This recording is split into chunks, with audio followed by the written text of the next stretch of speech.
तो नमस्कार दोस्तों, मैं दिलीप पांडे ओम शांति एजुकेशन चैनल को आगे बढ़ाते हुए आप सबके बीच में आज कुछ समाज की एक बहुत ही बड़ी बात के बारे में बात करेंगे कि प्रत्येक मनुष्य को सत्य चाहिए।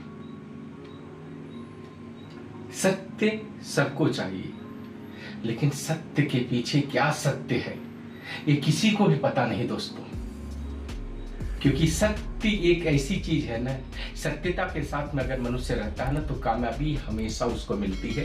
उसके बारे में बात करेंगे दोस्तों। उसके पहले मेरा चैनल लाइक सब्सक्राइब कमेंट करना ना भूलें। अगर आप नए जुड़े हो तो सब्सक्राइब जरूर करिए। दोस्तों, क्या होता है कि प्रत्येक मनुष्य सोचता है कि सामने वाला मेरे से सत्य बोले, यही सबकी चाह रखती है।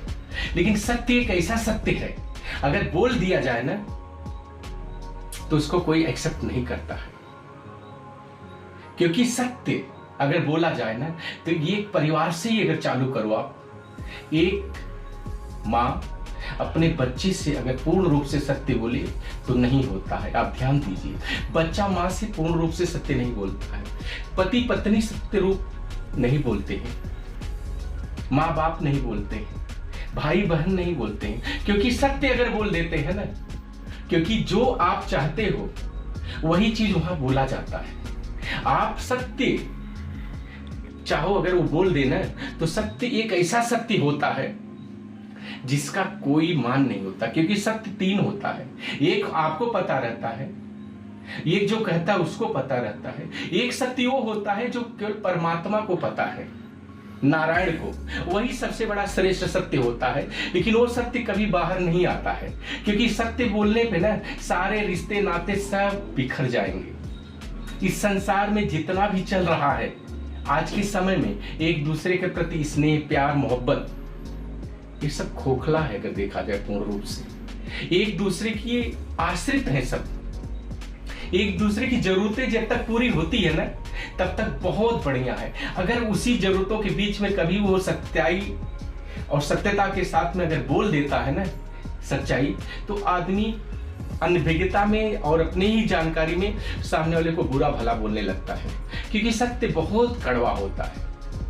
लेकिन सत्य सत्य होता है और बहुत मीठा होता है। सत्य सब एक्सेप्ट नहीं कर पाते हैं और सबके पास ये क्षमता भी नहीं है, क्योंकि जो आप चाहते हो अगर वो नहीं बोला जाए तो आपके दिल और दिमाग को हमेशा कि मेरा विरोध कर रहा है, विरोध नहीं कर रहा है, वो सत्य बोल रहा है। लेकिन सत्य वो सत्य आप एक्सेप्ट नहीं करते हो, उसको झूठ बोलते हो और उसको उसके ऊपर ब्लेम करते हो कि ये तो निकल गया, ये सही नहीं है।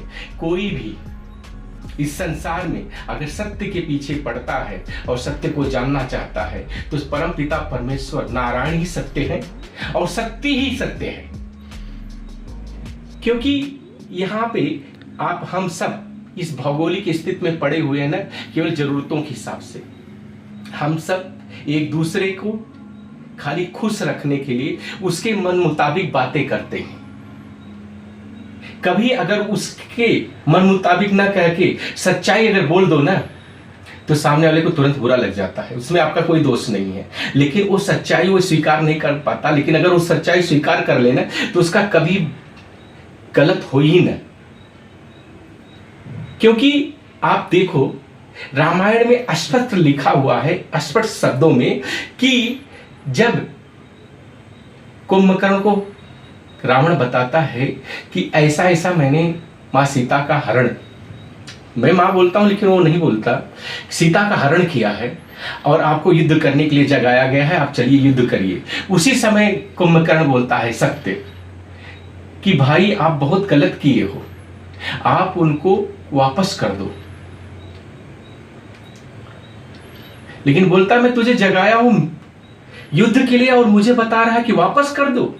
मैं वापस करने के लिए और इसके लिए आपको जगाया नहीं हूं। वो सत्य जानते हुए भी बोलता ठीक है चलो मैं करता हूं। युद्ध करता है और मारा जाता है और मोक्ष को प्राप्त होता है।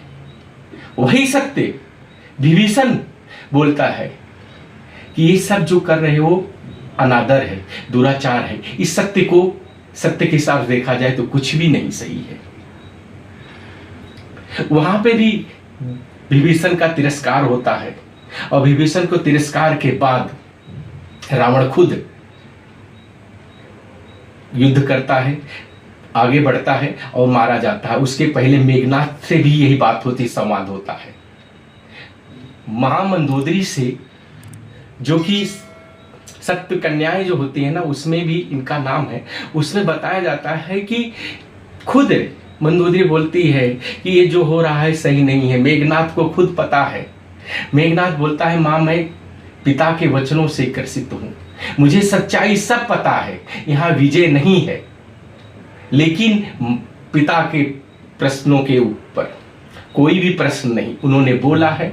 मुझे पता है कि यहाँ युद्ध नहीं करना चाहिए, प्रभु है, श्रेष्ठ है, इनसे नहीं भिड़ना चाहिए, लेकिन पिता ने कहा है। सब कुछ जानते हुए, सुसत्य को आगे बढ़ाते हुए सारी चीजों को वहीं पे योगक्षेम कर देते हैं। अभी आप देखें दोस्तों, तो ये पूरा संसार सब कुछ सत्य सुनना चाहता है। अगर सत्य बोलो तो कोई सुन नहीं सकता है, लेकिन सच्चाई और सत्यता हमेशा बरकरार रखती है। इसके लिए अगर देखो, जो श्रेष्ठ पुरुष होते हैं ना, कोई बोलता है ना कि उन्होंने ऐसा श्राप दिया, ये चीज होगी, क्योंकि उनके पास सत्यता रहती है, सच्चाई रहती है और निर्विकार रहते हैं हर एक चीजों से।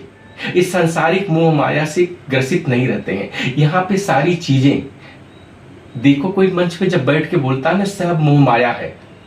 मोह माया बोलना बहुत बड़ी चीज है, लेकिन ये सब मोह माया बोलने के लिए भी ना वो बहुत सारा अकाउंट नंबर देते हैं। उनको पता है मोह माया कौन बोल सकता है कि ये सब गलत है, मोह माया है, ये सब नहीं लेना, ये नहीं करना। जिसके पास रहता है वो अगर बोले सब मोह माया है।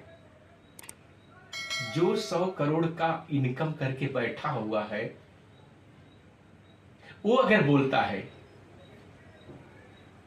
तो वहां पे ये सही है कि सब मोह माया है।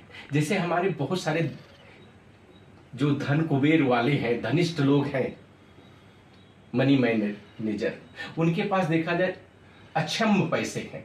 अगर वो बोलते हैं कि संसार में कुछ नहीं, सब मोह माया है, केवल ईश्वर है, प्रभु है, भगवान नारायण वेंकटेश द्वारकाधीश किशोरी जी हैं, तो सच में उनका बोला सही है। लेकिन जिसके पास पेमेंट नहीं है, पैसा नहीं है ना, वो अगर बोले सब मोह माया है तो कुछ नहीं, क्योंकि उसको जीवन यापन करने के लिए इस सब की जरूरत हो पड़ेगी। रोज का दैनिक व्यापार करने के लिए, परिवार चलाने के लिए, समाज में रहने के लिए उसको पेमेंट चाहिए, उसको पैसा चाहिए। उसके लिए वहां पे अगर देखा जाए तो ये कुछ नहीं। लेकिन सच्चाई जो बोली जाती है ना कि सत्य बोला करो, सत्य किया करो, सत्य अगर बोल दिया जाए तो कोई भी घर परिवार कहीं कुछ चल ही नहीं पाएगा। सत्य केवल सुनना चाहते हैं लेकिन एक्सेप्ट नहीं करते हैं। दोस्तों, इस पे गौर करना। अगर ये जो भी मैंने आपके साथ में विचार प्रकट किया, क्या ये सत्य है? और सत्य है ये 100%, लेकिन आपकी सच्चाई कितनी मिलती है इसमें? जरूर कमेंट करिएगा दोस्तों। मेरा वीडियो आपको अच्छा लगे तो लाइक, सब्सक्राइब, कमेंट करना ना भूलें। जय श्री कृष्ण दोस्तों, नमस्कार।